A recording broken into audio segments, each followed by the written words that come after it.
So we have this chair here, which is an ergonomic chair. It has several areas to adjust the height, etc. So we are going to see whether it is rightly fitting her. At the moment, this chair is not rightly suiting her, because you could see that the seat's height is higher, and there is a lever here which she can use to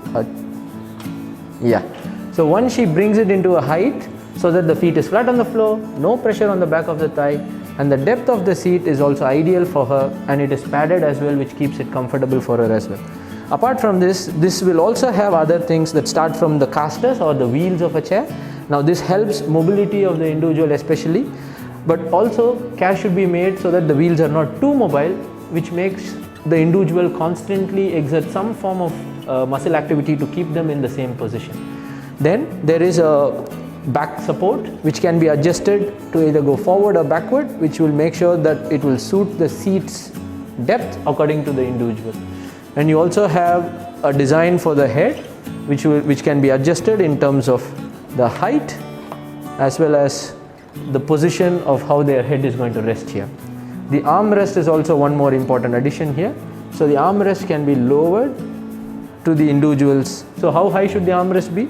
If the individual were to rest her shoulders, and it has to just gently rest, not keep it elevated, or it should not be lower, because if it is lower, the individual will tend to lean onto that side to touch it, and that can cause changes in the spine as well. The last and an important bit, especially if these chairs are going to be used in meeting places, is the swivel option.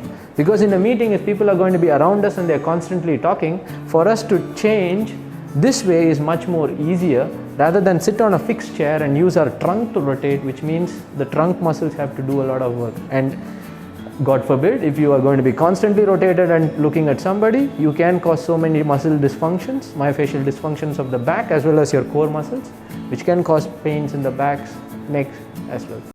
We have our individual who is the shortest in the group that we have, and we make her sit on this chair which suited the previous individual ideally.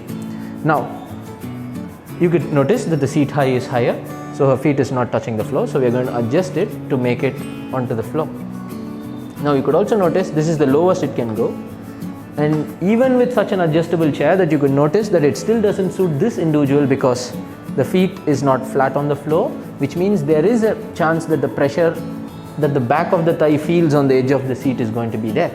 Apart from that, the depth of the seat is still not suited. You could see that there is if I'm going to ask her to keep her feet flat on the floor, she has to slide forward, which means the depth is not ideal as well, which can also cause a pressure on the back of the calf.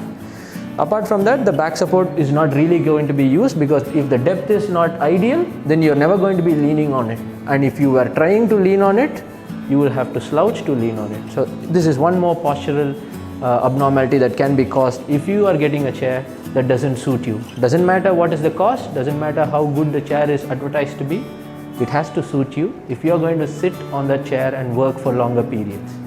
The tallest gentleman on the chair that seems to be fairly doing well so far. The chair can still be adjusted for a better height, because you could still see that the knee is at a higher than the hip, which forces the pelvis to go in for a tilt. So if you could adjust it to your height, sir. Yep, so he gets it into the right height, where the same rules. There has to be at least 2 to 5 centimeter gap between the back of your calf and the edge of the seat. The feet should not be hanging so that there is no pressure felt on the back of the thigh. The padding has to be evenly dissipating the surface pressure so that it's comfortable to sit on it for longer. The backrest has to be maintaining the lumbar spine or the lower back in a much more erect posture and not a slouch posture. And the shoulders rested back on the backrest, and the head and neck, for his trunk height, this is not going to suit him. You could see that it satisfied these criteria, but it is not going to suit him. Having said that, if his work is going to be where he's going to sit like this and work, this is not really going to affect him that much. But if he were to use this as a chair where he's going to sit and recline and watch something, then it's not the ideal choice. Now, if we were to look at from the straight view or from the front, you could see how the armrest plays an important role. If he's sitting comfortably on this, and if he were to rest his hands on the armrest, you could see that there is a mild, it's not completely resting. So what happens is the tendency of the individual is to slightly slouch onto it to keep the arm under rest. So the ideal armrest should be at a height where his hands are resting without any side to side movement from the trunk.